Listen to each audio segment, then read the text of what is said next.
Salut tout le monde, je reviens aujourd'hui avec une vidéo à propos d'organisation. Donc comment rester organisé avec dans sa collection de K-pop, ou tout du moins comment moi je reste organisée.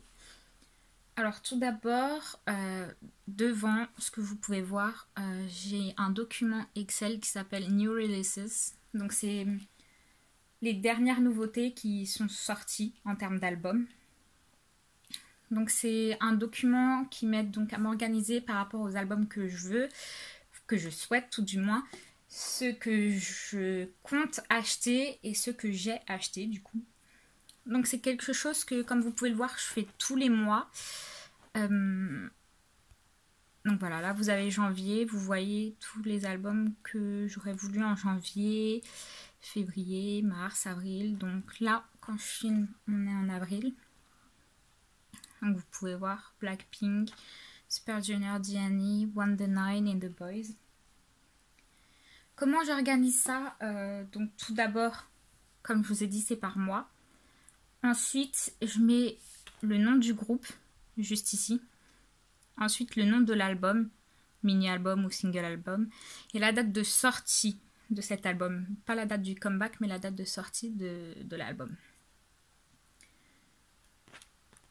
Comme vous pouvez le voir, ces albums-là, je les range pas n'importe comment. Je les ai rangés en fait et classés par ordre de sortie de chaque album. Donc celui qui sort le plus tôt dans le mois et celui qui sortira le plus tard. Ensuite, je ne sais pas si vous allez pouvoir voir ici, mais il y a des petits carrés. Donc celui-ci, il est jaune. Je me suis fait un code couleur. Jaune, c'est les albums du coup que j'ai achetés mais qui ne sont pas encore arrivés, qui sont toujours en transit jusque chez moi. Et quand ils sont arrivés chez moi, je colorie en fait le petit carré du coup en vert. Tout simplement, ça veut dire que je l'ai bien reçu.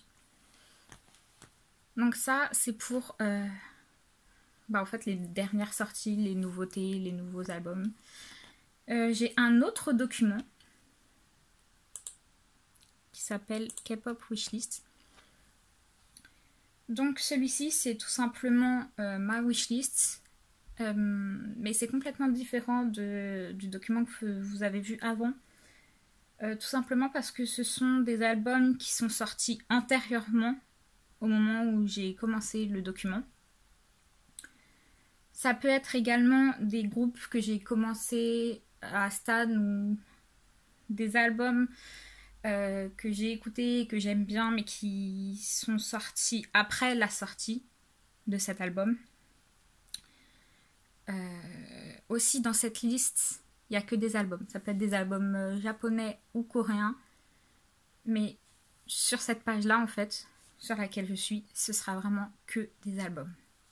Donc, comme le document précédent, ils sont classés donc par artiste sur la colonne de gauche. Et ceux-ci sont classés par ordre alphabétique. Ensuite, le nom. Donc le nom de l'album. Puis la version. S'il y a plusieurs versions, je mets la version que je souhaite. Sinon, ce sera une croix. Et enfin, la priorité de cet album. Si vraiment je veux l'acheter maintenant en premier. Donc voilà. C'est vraiment une priorité. Si c'est une grande priorité, comme vous pouvez le voir là, il y a des petits ronds. Donc c'est vraiment mes priorités. Aussi, pour plus de visibilité, je ne sais pas si vous verrez, mais j'ai bloqué la ligne du haut. Je trouvais ça plus facile, comme ça je verrai tout le temps ce qui se passe là-haut, dans quel ordre c'est, voilà. Si vous voulez savoir comment on fait, je vais vous montrer. Donc on va dans affichage, figer les volets, et donc là ce sera la ligne supérieure. J'ai figé la ligne supérieure. Voilà. Donc là, comme je vous disais, c'est seulement les albums, qu'ils soient coréens ou japonais, mais j'ai également une autre partie, donc autre. Cette fois-ci, c'est avec tout ce qui est photobook ou DVD. Donc là, comme vous voyez, il n'y a pas grand-chose. GOT7 étant mon fandom principal, il n'y a que du GOT7 pour le moment. Peut-être plus tard, il y aura d'autres choses, mais voilà. Pour l'instant, je suis focus sur GOT7. enfin, j'ai un dernier document qui m'aide à rester organisée. Et celui-ci, c'est pour moi le document le plus important. C'est un document qui s'appelle K-Pop Collection. Et donc là, vraiment, ça regroupe tous les albums de tous les artistes que j'ai. Alors pas seulement les albums, il y a aussi des DVD, photobooks ou autres. Sur cette page-là, tout du moins, ça reste les albums. Les photobooks photobooks et DVD seront sur le deuxième feuillet. Donc encore une fois, c'est classé par groupe. Et donc ces groupes-là sont classés par ordre alphabétique. Ensuite, je mets le nom de l'album dans la première colonne. Puis la version. S'il y en a plusieurs, je mets le nom de la version. S'il n'y a qu'une seule version, je mets une croix. Ensuite, signé, si l'album est signé. Et s'il est signé et qu'il y a plusieurs possibilités, par exemple un membre d'un groupe, je mettrai le nom de ce membre qui a signé. Enfin, la dernière colonne, donc c'est le nombre, en fait, tout simplement.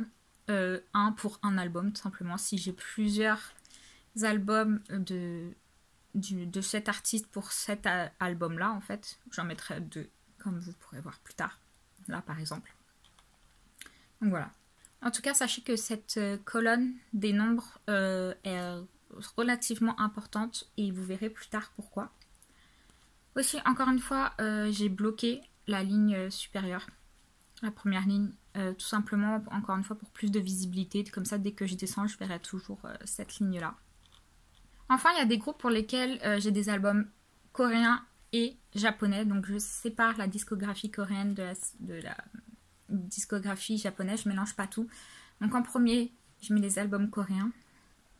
Et ensuite, c'est les albums japonais. Donc, comme vous pouvez voir, tout là pour GOT7, c'est que leurs albums coréens. Jusque-là, que j'ai. Et en dessous, ce sont les albums japonais que j'ai. D'ailleurs, j'allais vous dire, je les range en ordre, par ordre de sortie, mais je vois que j'ai oublié de le faire ici. Je le referai plus tard, c'est pas grave. Mais voilà, normalement, je les classe par date de sortie. Aussi, je sais qu'il y a plusieurs personnes qui aiment ajouter les photocards qu'elles ont eues dans l'album. C'est pas quelque chose que je trouve utile personnellement. Mais je sais que des amis le font, elles notent aussi là où les photocards qu'elles ont eu dans l'album. Donc c'est une colonne que vous pourrez rajouter. Enfin, et je vais vous montrer tout en bas du coup, voilà. Donc on arrive au total. Donc là j'ai fait un zoning encore une fois pour m'y retrouver plus facilement. Et du coup tous les nombres que je vous ai dit, qui sont importants, on va le retrouver ici. Donc comme vous pouvez le voir, j'ai 127 albums ici. Donc 127, croyez-moi, je me suis pas amusée à compter tous les albums, un par un. Surtout qu'il peut y avoir des erreurs, on saute une ligne, on en rajoute une, n'importe. J'ai fait une fonction tout simplement pour connaître le total de tous mes albums. Donc vous allez sur la case que vous voulez, vous allez dans fonction. Bon, là c'était déjà somme, mais normalement ça vous demande de choisir la fonction que vous souhaitez. Donc vous cliquez sur fonction en haut, somme, vous faites OK. Normalement ça vous propose déjà des cellules en fait. Et vous aurez normalement juste à faire OK. Et vous aurez votre résultat en bas, juste ici. Je vais vous montrer si vous souhaitez sur mon autre feuillet. Donc là, sur ce feuillet-là, vous voyez qu'il est beaucoup plus court. Mais il est rangé de la même manière que le feuillet 1, donc feuillet pour les albums. Donc sur ce deuxième feuillet, voilà, j'ai classé encore une fois par nom de groupe et par ordre alphabétique ces groupes ou ces artistes. Donc la première colonne, c'est l'item. J'ai pas mis album cette fois-ci puisque sur ce feuillet-là, ça peut être autre chose que les albums, c'est tout le reste. En général, photobook et DVD. Du coup, le nom de cet item, de cet objet. Signé, si ça l'est ou pas. Et encore une fois, le nombre en ma possession de cet objet. Donc, je vais vous montrer. Hop, j'efface ceci. Donc, fonction. J'espère que vous verrez bien. Somme, c'est déjà dessus par défaut. OK. Alors là, c'est pas les bonnes par contre. Ça va de la deuxième ou troisième ligne, du coup, à la 10e.